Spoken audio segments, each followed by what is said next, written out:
Hej alle sammen og velkommen til den her video. I dag spiller vi endnu mere farming, og det her er episode 3 sammen med Jakob inde på Ellebæk.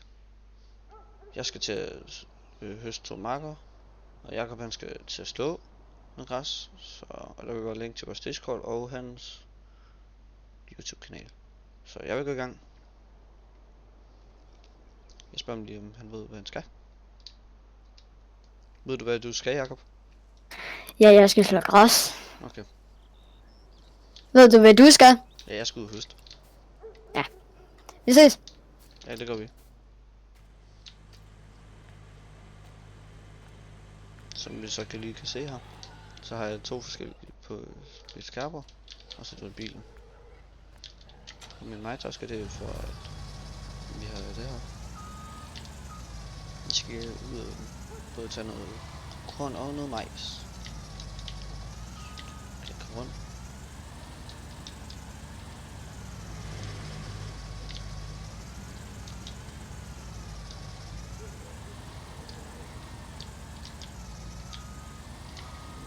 Den er lidt stor, majtasken.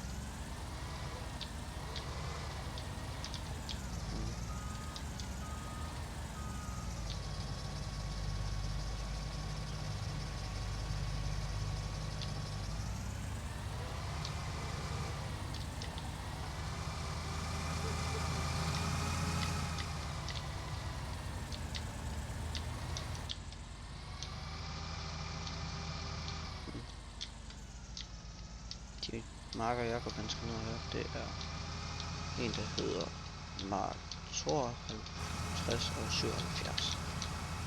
Og vi skal have den her majsmark der lige her.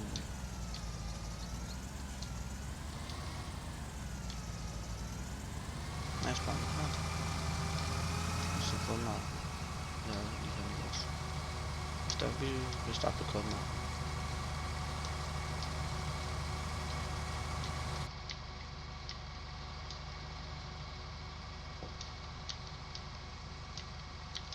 Jeg kan godt på vej lige ned. Det kan godt være, at jeg skal hjælpe mig lidt til.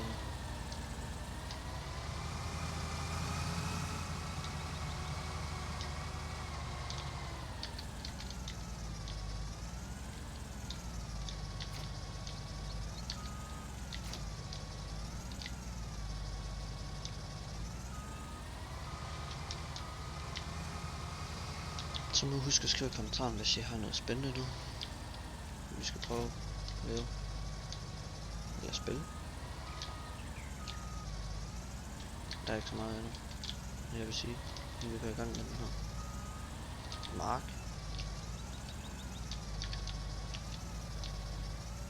Så går vi i gang.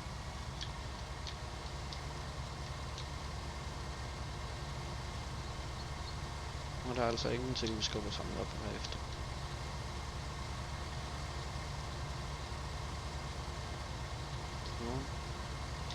I marken.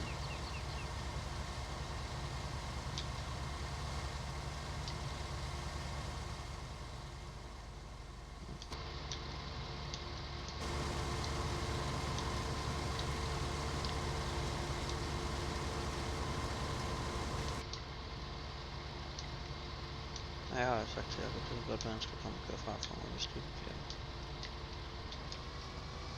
Jeg får lige ringe til ham. Jacob? Hvad? Du kommer bare og kører fra, når den er fuld. Ja. Så jeg kunne lige høre, hvad han svarede det var på.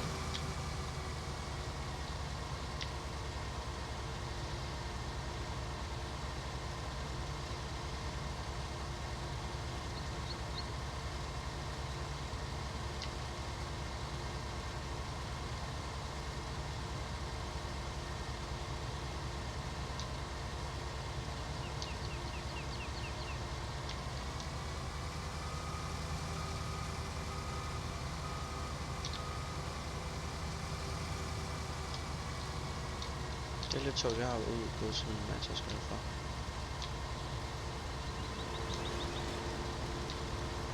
Det er meget sjovt.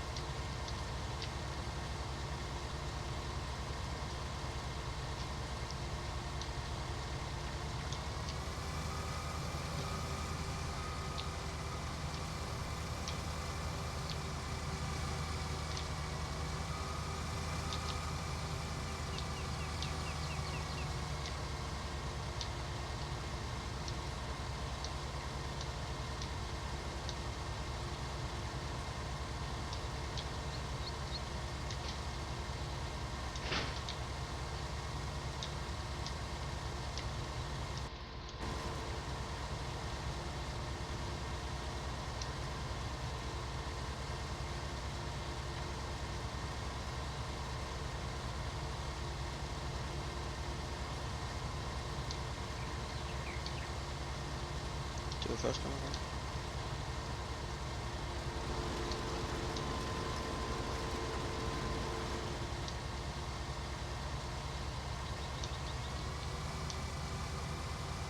Så det er meget vigtigt, at man lige kigger på, hvor meget der kan være i ens majtasker. For vi ikke overfylder den. Der kan være 8600 i den.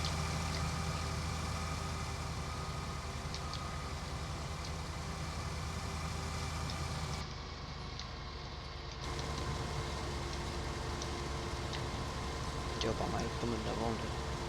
Hele tiden. Det var også den, jeg brugte i sidste episode.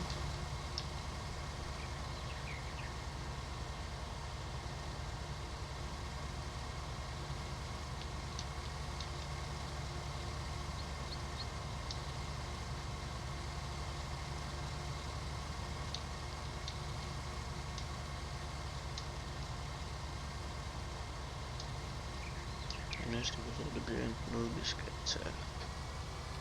Og så, hvad hedder det? Så hav.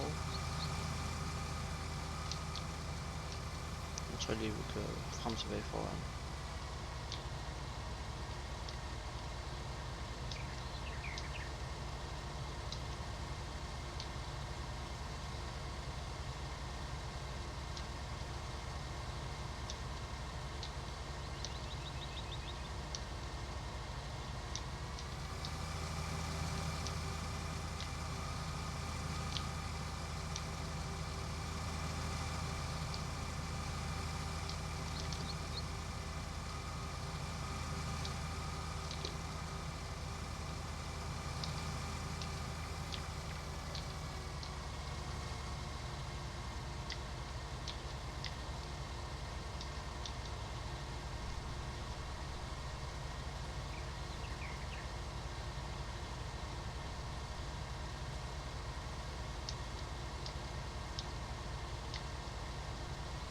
Så er han simpelthen kørt frem og tilbage foran nu lige.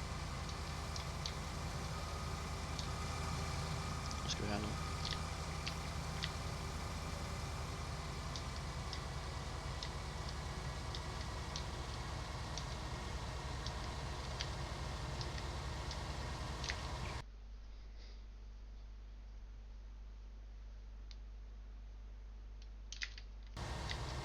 Nå, vi har da brugt noget tid på det her. De første 8 minutter er gået bare på det her.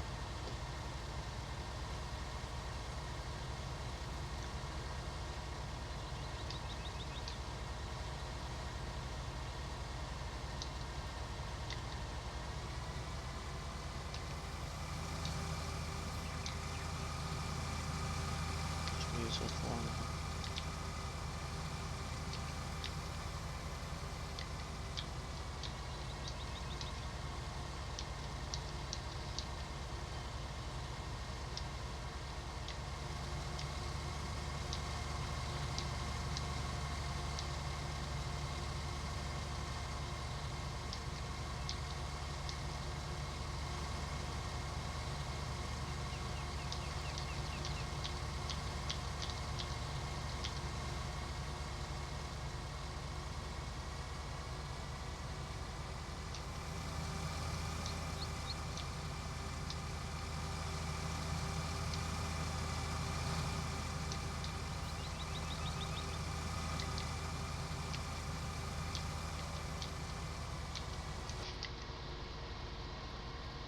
Det kunne være, hvis vi lige skulle tage ned til Jakob lige se, hvordan det går. Når vi får den her. Den der vogn der, den blev bare fyldt fuld. Det var værd med roerne. Den mark er jeg blevet fandt af, inden den episode.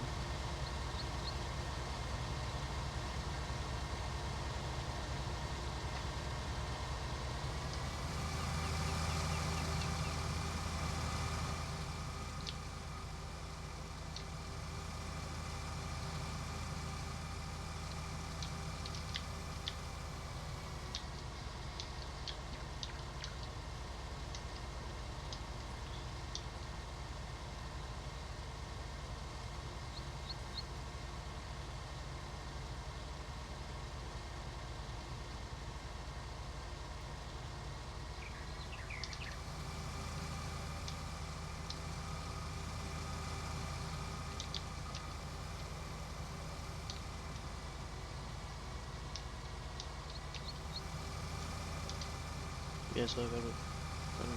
Vi har snart taget halvdelen af marken.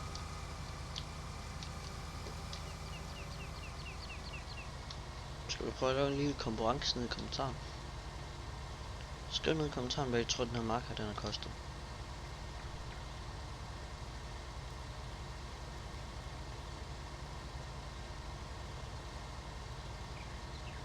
Prøv at skrive det. Prøv at gå ind og skrive det ind på Jakobs også. Det synes jeg, der kunne være lidt sjovt. Så fik han lige en lille point.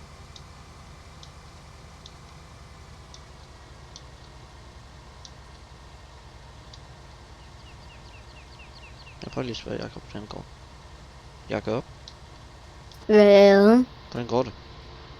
Det går fint. Jeg er færdig med markerne nu. Hvilke? I hvert fald med at slå græs. Okay. Jeg er jo først lige blevet halvt fuld nu. Nå. Jeg kører ned på gården.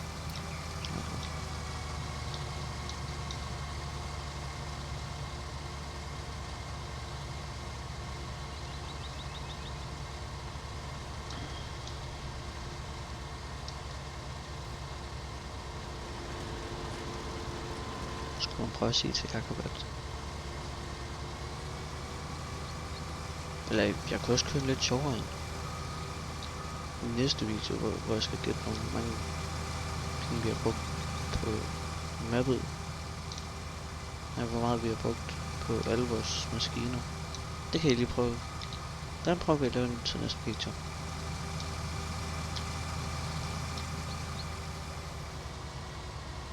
Og den der får det rigtige svar. Det kan være han vinder noget. Det kan være han ikke gør. Det er altid spændende. Det kan være han vinder en uge med, hvad hedder det, med et valgfri rank, som man selv må vælge at få. Så kan være, vi skulle lave et winner rank ind på Discorden. Så kan være, han fik det i en uge. Så, eller indtil vi laver en ny giveaway, eller ny så ting.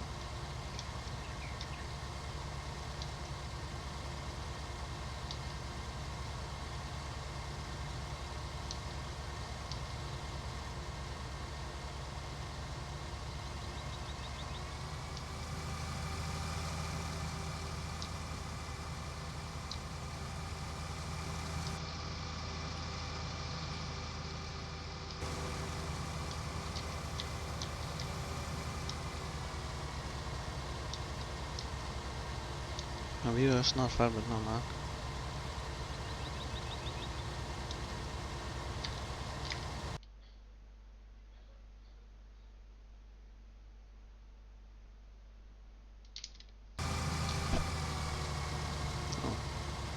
Vi er godt og vel gået 15 minutter ind.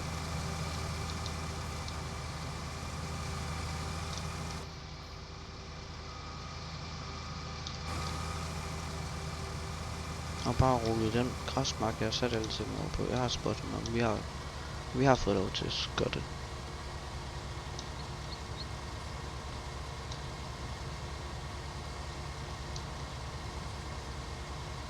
Jeg tror lige at sætte tiden op. 5. Hvis I ikke ved det, så er det tid, vi sætter den op på. Så det er real time tid, den kører med. Så hver gang der går 1 minut i virkeligheden, så er der gået 5 minutter ind i spillet.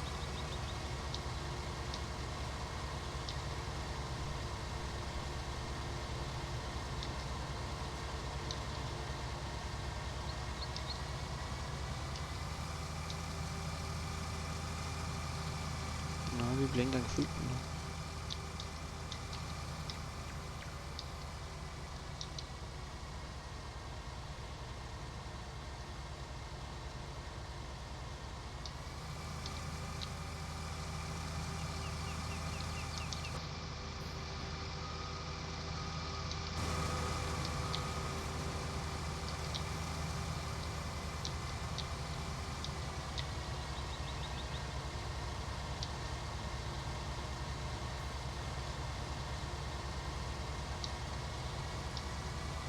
Raps. tror lige det.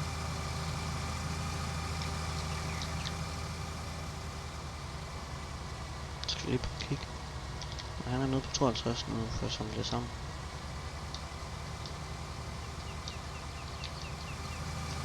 Nå, det er den ene mark her.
Okay, lige ned og tømmer den her.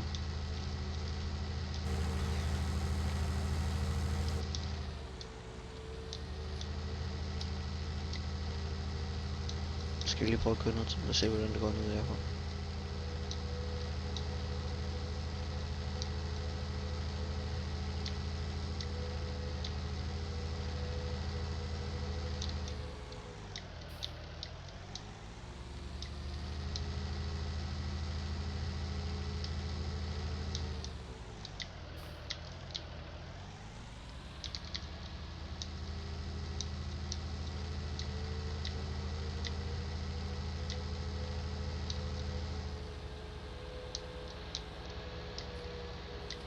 Vi tager lige ned til Jacob og kigger.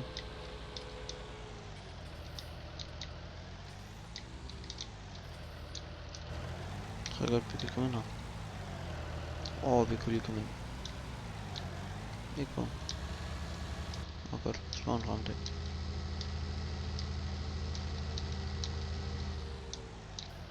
Det må også være svært for Jacob at komme ind her.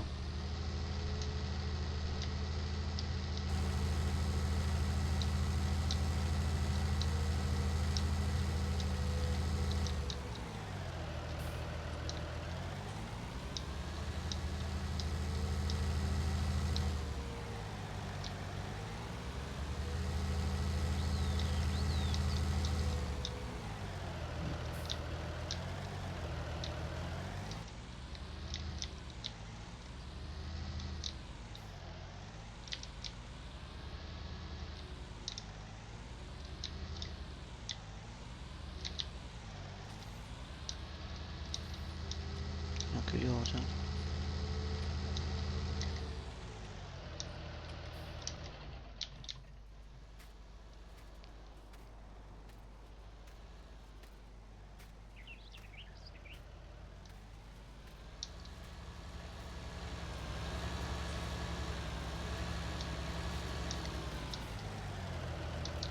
Hej Jacob. Hej. Hvorfor kører du rundt og rundt og ikke op eller ned? For det gad jeg ikke lige. Nå, jeg fik ikke engang min legetøjske fuld en gang. Nå. Jeg mangler bare den mark. Er din vogn fuld? Nej, jeg skal bare nå at tømme. Jeg er færdig med den første mark. Nå.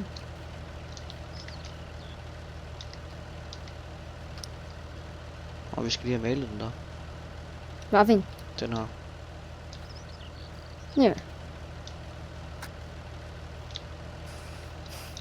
Men Men god arbejde. hvad er det så for en mark, du skal have? Det er majsmarken, vi har. Mm.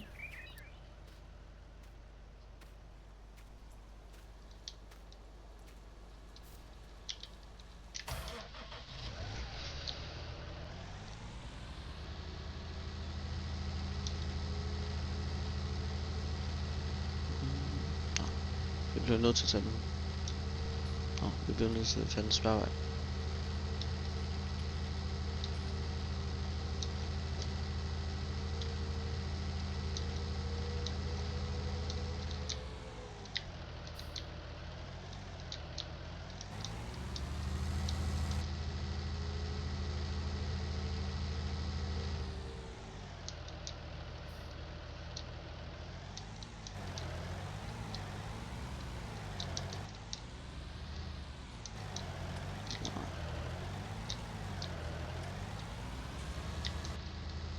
Det var lige før vi ikke kunne komme ind. Så vi skulle have taget den op.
Rolig bil. Den bil der, den dytter godt nok.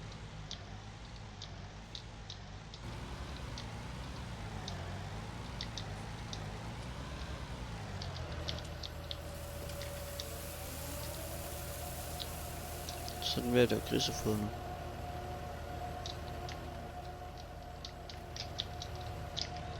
Den måde vi kan se det på, det er der ligger noget her nu.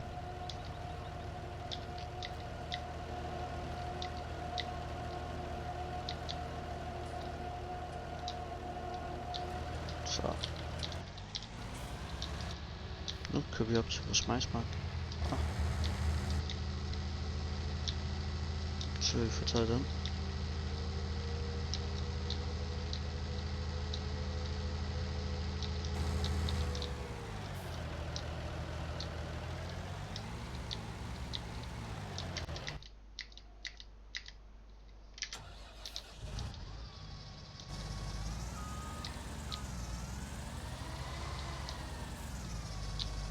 Jeg kan se, at vores hjul de har fået lidt grønt på sig. Det er jo ikke så godt.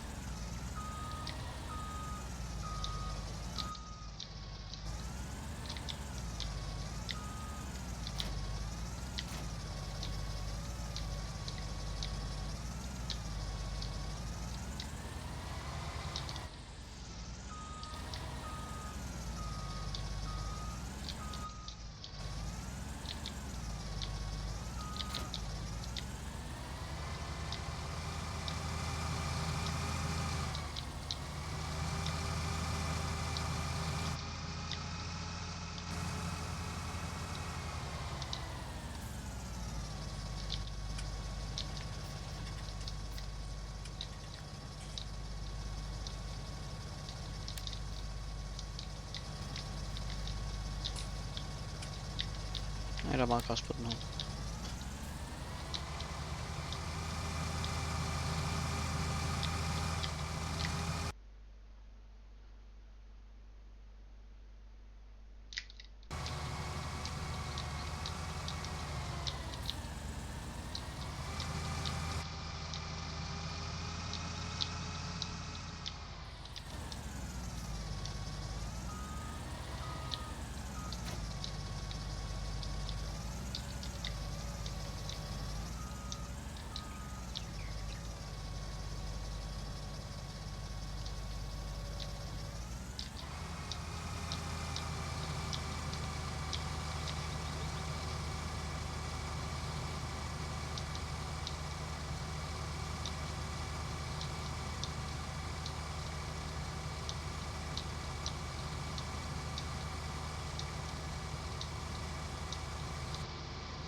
Jeg må lige se, hvor meget vi nåede den her marker.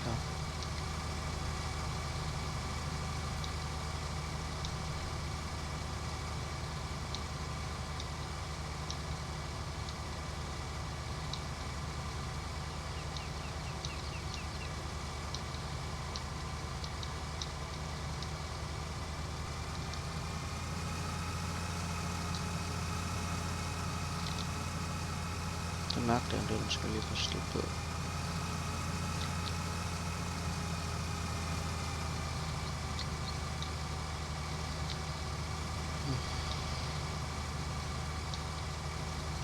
Det lyder Jakob, hvad man laver.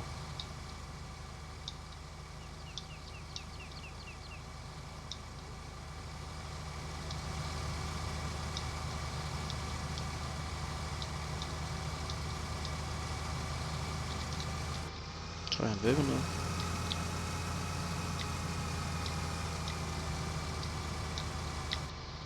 Jakob, ved du noget, eller? Nej. Hvad lavede du så? Jeg er bare lige her for at se, hvordan det går. Nå. Jeg skal lige vende, så kan jeg lige komme ud og se det. Jeg skal nok til at køre i stakken. Eller? Ja. Skal du med? Ja, tænker jeg godt. Vi kan lige tage lidt med ham.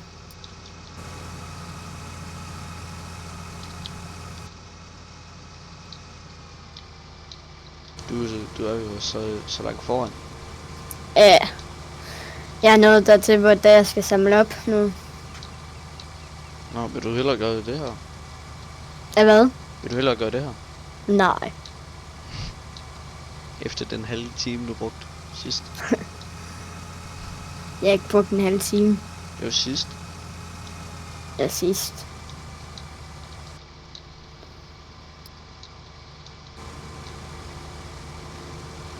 Men nu synes jeg, det er din tur til at gøre det. Det er ikke så lidt. Det har ikke taget helt vildt lang tid, det her.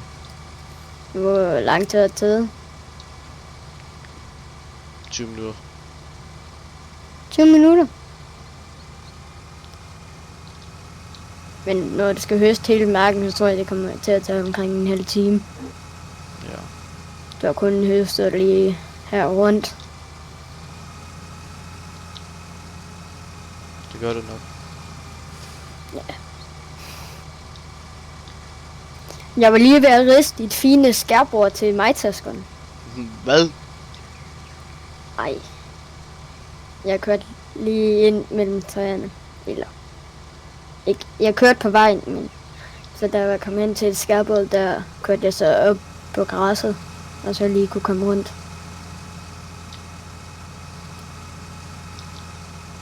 Skal du af og videre, eller? Skal du af og videre, eller? Hej, Jakob. Hvad? Skal du af her, og så videre med dit arbejde? Ja, tænker jeg. Springer lige. Vi ses! Vi ses.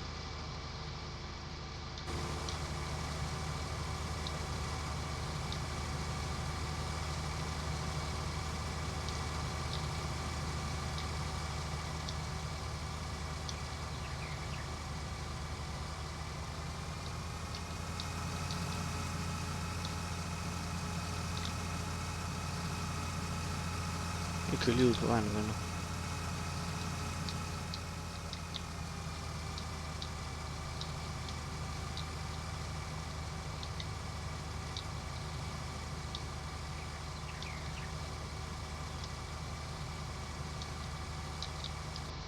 Jeg har med lige en lille smart app, jeg lige skal ind og kigge på. Hvor meget vi har i vores silo. Vi har ingenting. Jeg håber på, at vi havde lige lidt.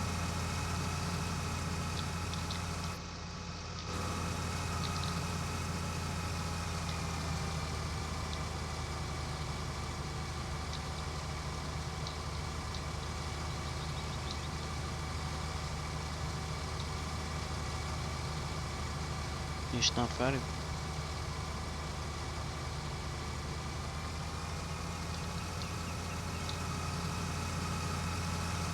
Vi har også et lille sidemand med.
Det her bliver sjovt, når jeg kun har én hav og skal rundt på 3. 5 marker. Det bliver sjovt.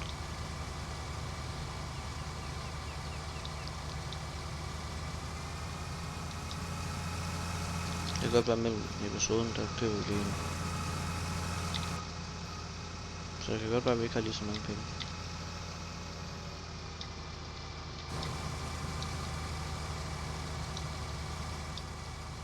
Sidste strækning ligner det.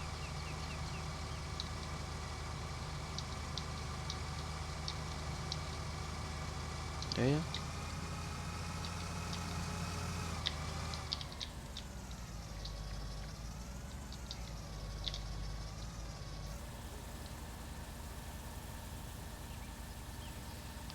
Jakob, jeg er færdig nu. Nej, du er ikke. Jeg er færdig med marken, jo. Er du færdig med mark? Ja. Det kan jeg lige komme op og se bagefter, når jeg lige er fuld.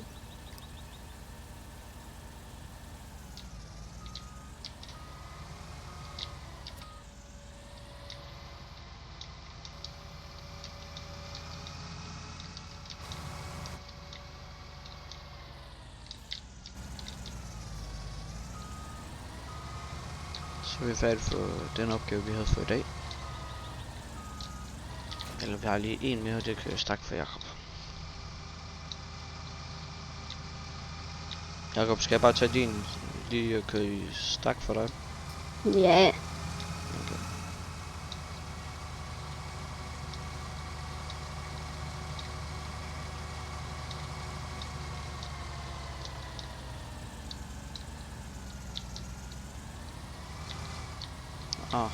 Jeg kan ikke lige helt vildt godt i dag.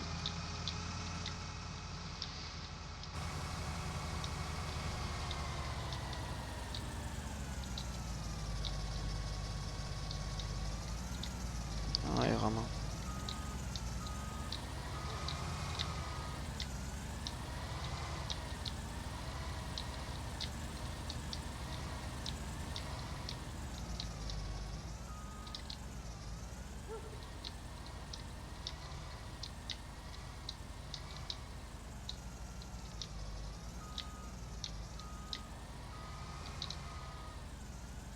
Jeg tror lige, jeg sætter den der ud. Den er ikke til at komme rundt med noget matrasker. Skal den her vaske hurtigt.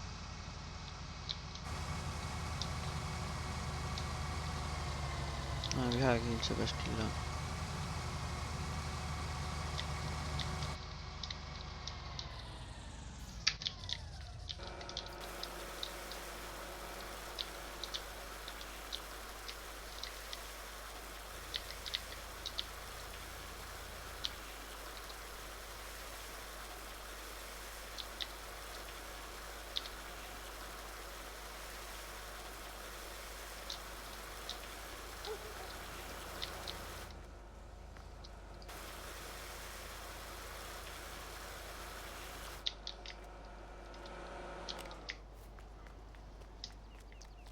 Holder jeg i vejen med mit skærbord? Hvor vil du hen med det der, Jakob? Skal jeg gøre mig læse af den her silo her? Det er herovre, hvor jeg står. Hov. Ja, det er også den, jeg går. Jeg kunne bare ikke komme forbi derovre. Fordi derovre var det Ja. stapper.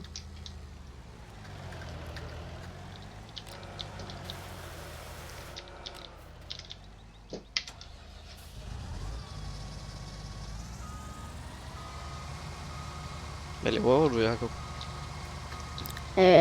Det var der ikke nogen, der så. Du har det jo på optagelse.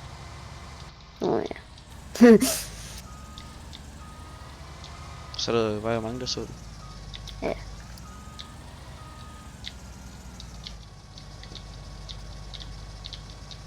Hvad så med din assistent ved siden af? Han så det også.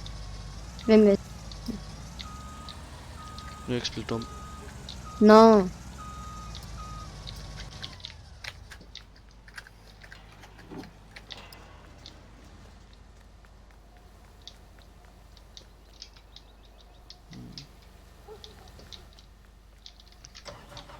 Nej, jeg har en anden maskine, jeg lige skal op til.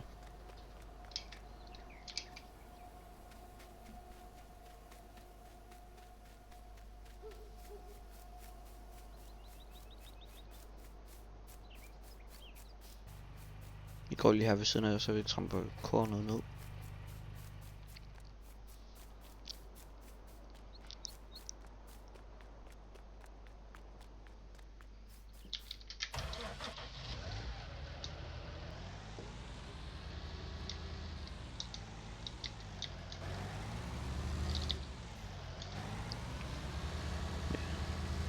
Hvis jeg ikke kan finde ud af det endnu, så er jeg sådan en, der godt kan lide at køre udefra.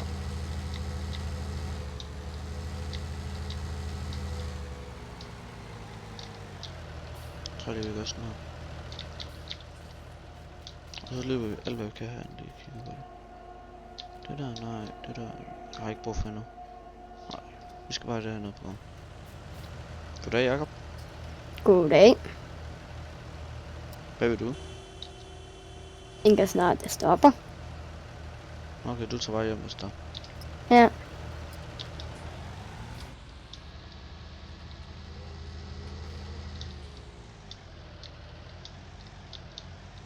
Vi spørger, om vi hurtigt, om han lige kan åbne.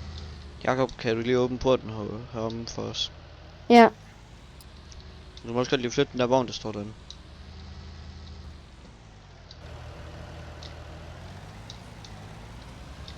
Den vogn helt inde, den må du godt lige flytte.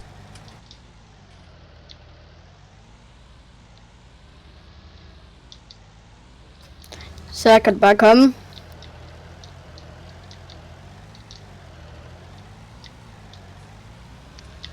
Jeg tror godt, jeg kan komme ind. Eller kan jo lige rykke det der lidt.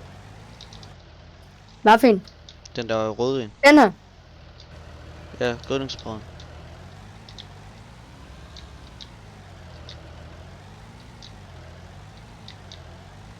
Rammer jeg noget?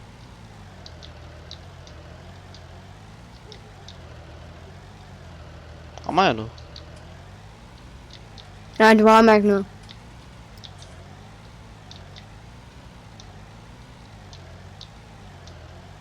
Bak, bak, bak.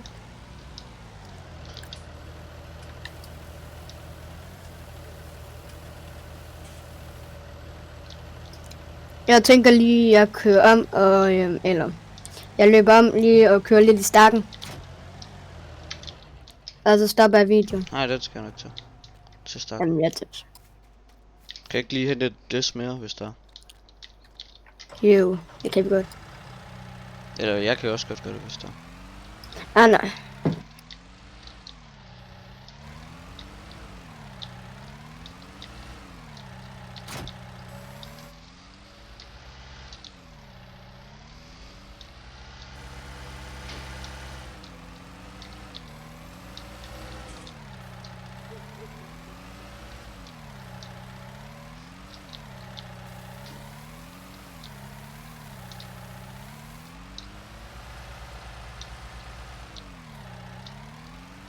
Du må gerne lige køre det sidste tilbage.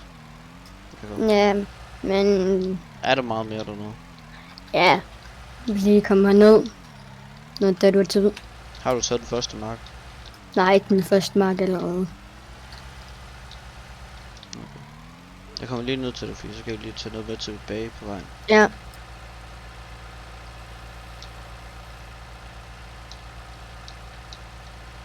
Bare kør. Jamen, jeg er også i gang.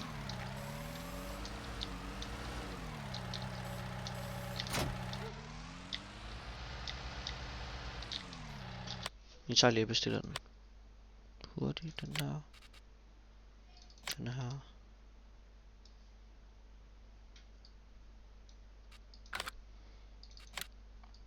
Jeg er snart færdig med den første mark. Nej, jeg tror måske vi kommer til at købe den forkerte der.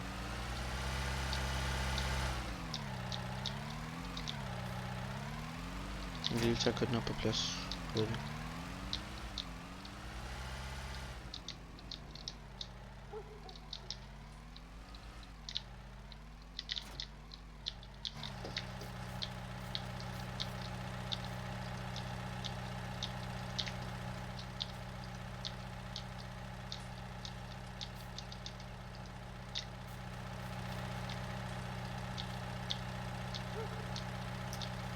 Jeg er færdig med den første mark nu. Okay. Og den er lidt tung den her gang. Er der meget tilbage på den sidste? Ja. Lidt i hvert fald. Jeg ved ikke, om man kan kalde det for meget. Okay.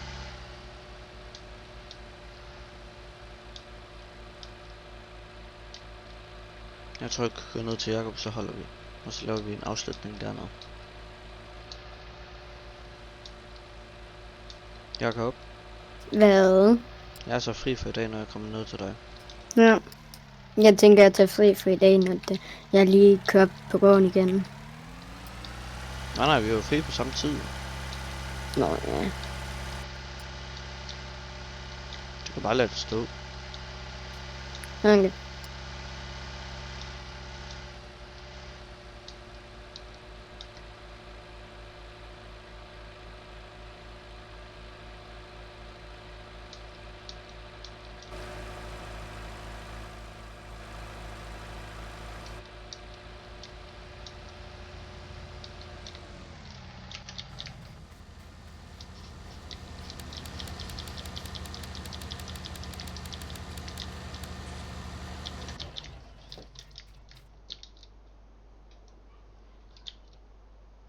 Jeg vil sige tak fordi I så med.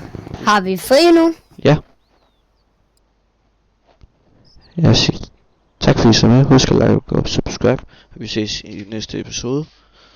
Så vi ses i næste episode.